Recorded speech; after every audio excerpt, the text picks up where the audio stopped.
Clint didn't raise his voice. He didn't argue. He simply stood up and said, "Leave." Those two words ended a career. It was 1994. A film set in Monument Valley, Utah.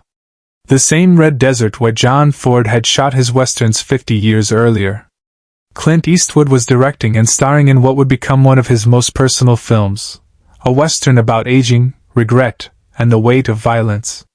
The production was running smoothly. Clint ran his sets the way he lived his life.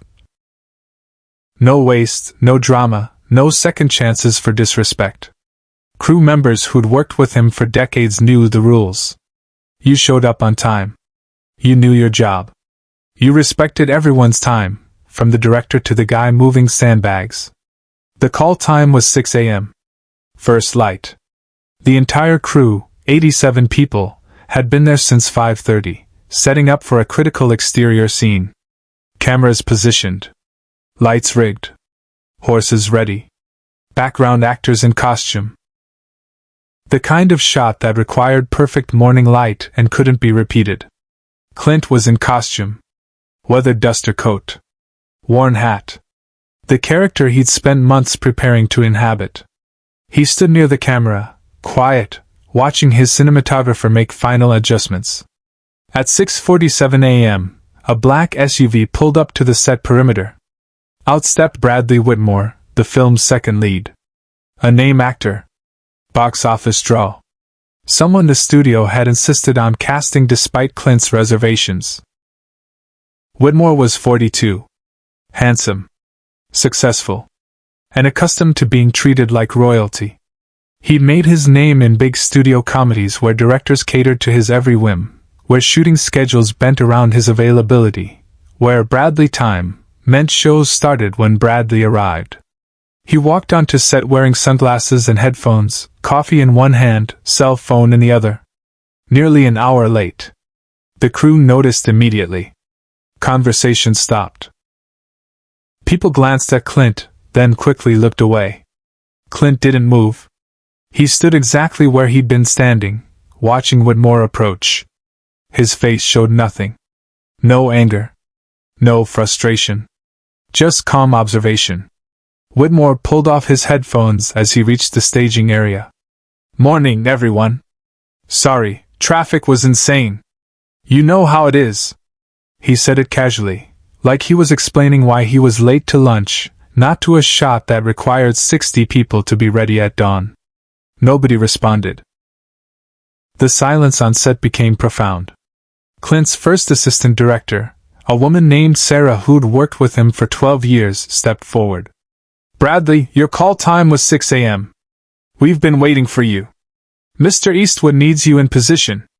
Whitmore waved a dismissive hand. Yeah, I'm here now. Just give me 20 minutes to get into costume, man."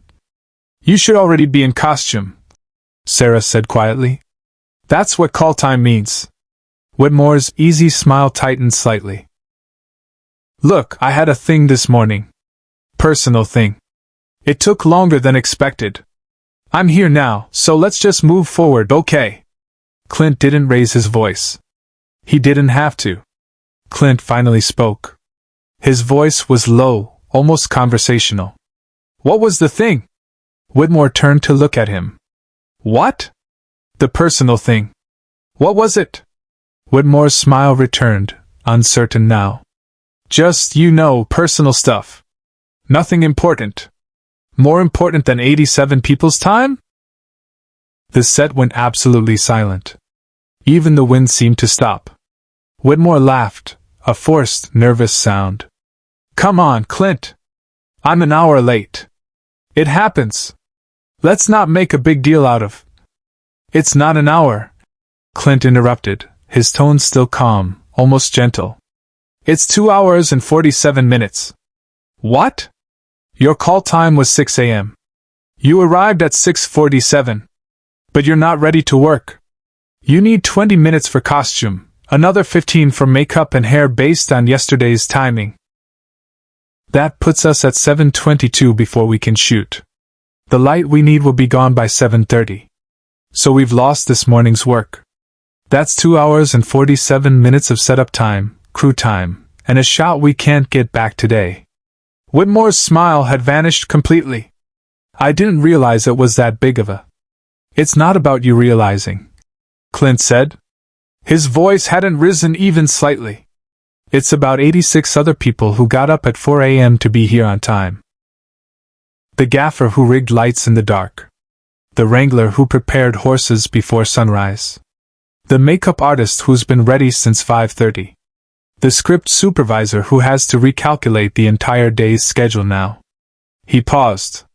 The silence stretched. "And it's about the story," Clint continued. "This shot was about morning light on a man's face as he looks at something he's lost. That light doesn't exist at 7:30. It existed at 6:15. You took that away from the film. Not from me. From the film." Whitmore shifted his weight. "Look, I apologize. It won't happen again. Let me just get ready and we can figure out." "No," Clint said simply. "No? You're done." The words landed like stones in still water. Whitmore's face went through several expressions in rapid succession. Confusion. Disbelief. Anger. "You can't be serious. You're firing me over being late once?" "I'm not firing you over being late," Clint said, his voice still maddeningly calm. "I'm releasing you because you don't understand what we're doing here. I'm doing my job. Your job started at 6 a.m.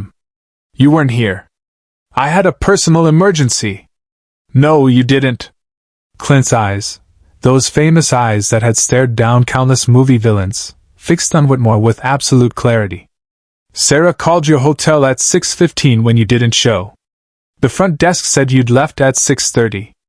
That's a 20-minute drive and no traffic. You stopped somewhere.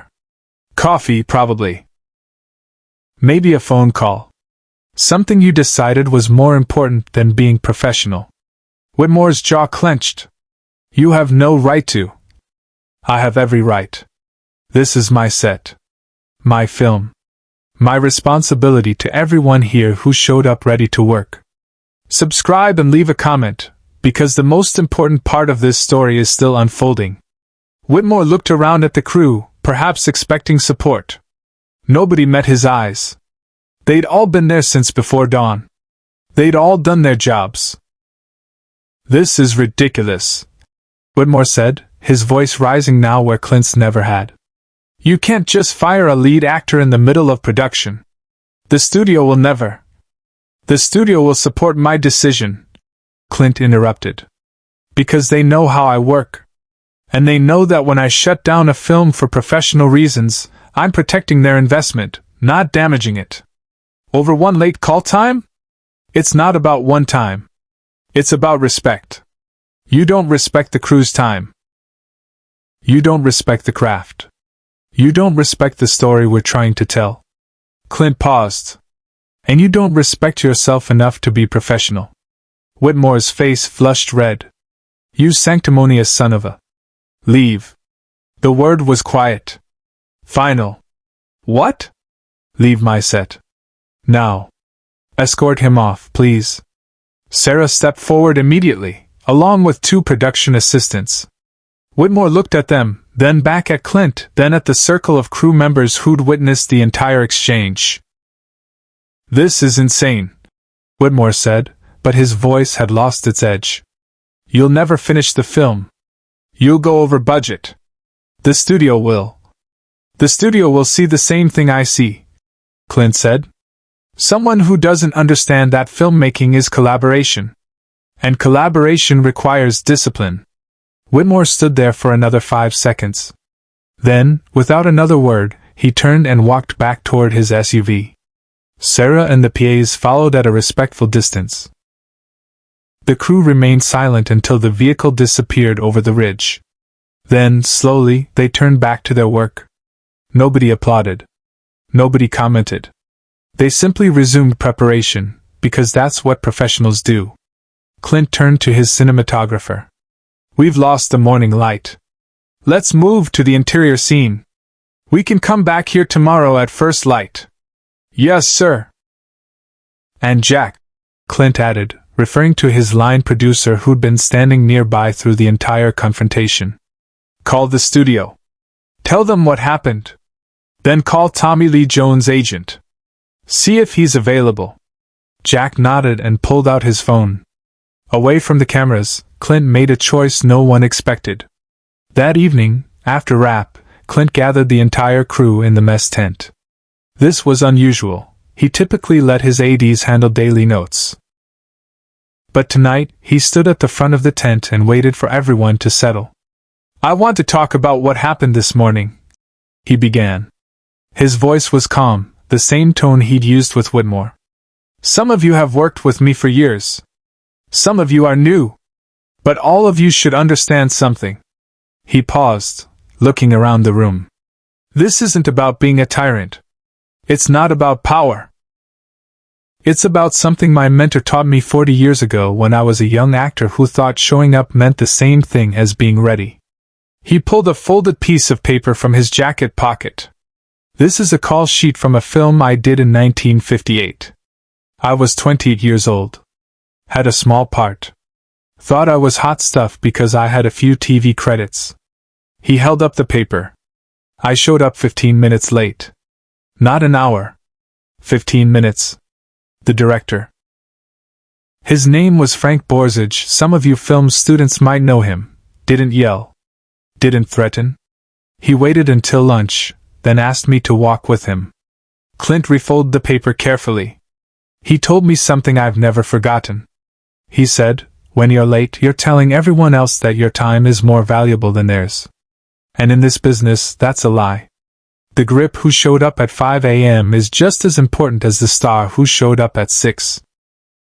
Maybe more important, because without the grip, the star has nothing to stand on." He put the call sheet back in his pocket. I was embarrassed. Defensive. I tried to explain. Frank held up his hand and said, "I don't need explanations.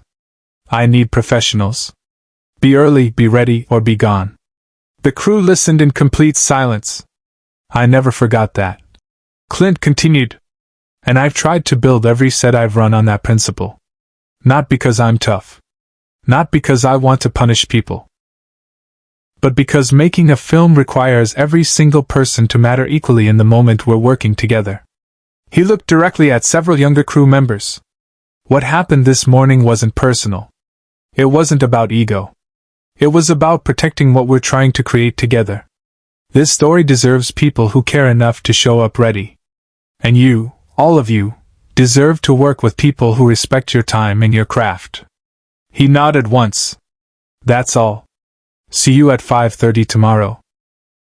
What followed stayed with everyone who witnessed it, forever. Tommy Lee Jones arrived on set 3 days later. He'd read the script, agreed to the reduced rate to fit the budget, and showed up at 5:15 a.m. for a 6 a.m. call. His first morning, he walked directly to the craft service area where the crew was gathering for coffee. "Tommy Lee Jones," he introduced himself to the gaffer. "Heard you rig a hell of a lighting setup. Looking forward to working with you."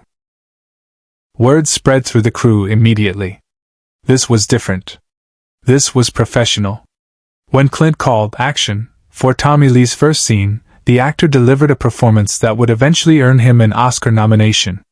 Between takes, he sat quietly with the script, making notes, staying ready. During lunch, one of the younger production assistants, a film student working her first professional set, nervously approached Clint's table. "Mr. Eastwood? Can I ask you something?" Clint looked up from his script. "Sure. What you did with Bradley Whitmore. That was scary.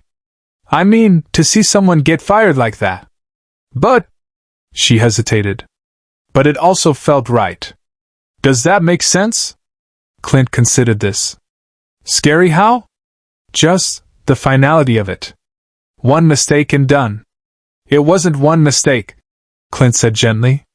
"It was a choice. He chose not to prepare. He chose not to respect everyone's time. He chose to treat this like a job instead of a calling. But everyone makes mistakes." "They do," Clint agreed. "And when someone makes an honest mistake, forgets a line, misses a mark, tries something that doesn't work, we support them. We're all learning. But disrespect isn't a mistake. It's a choice. The young PA nodded slowly, understanding. The film wrapped on schedule. Tommy Lee Jones' performance became legendary. Bradley Whitmore never worked with a major director again. Share and subscribe. Some stories deserve to be remembered. Years later, a film student asked Clint about that day. About the decision. About whether he regretted it. Clint was quiet for a long moment. Then he said, "You don't build a career by being loud. You build it by knowing what you stand for and standing there quietly until everyone else understands too." The call sheet from 1958, the one Frank Borzage had signed, still sits in Clint's office. Below it, a handwritten note. Be early, be ready, or be gone. Not a threat. A standard.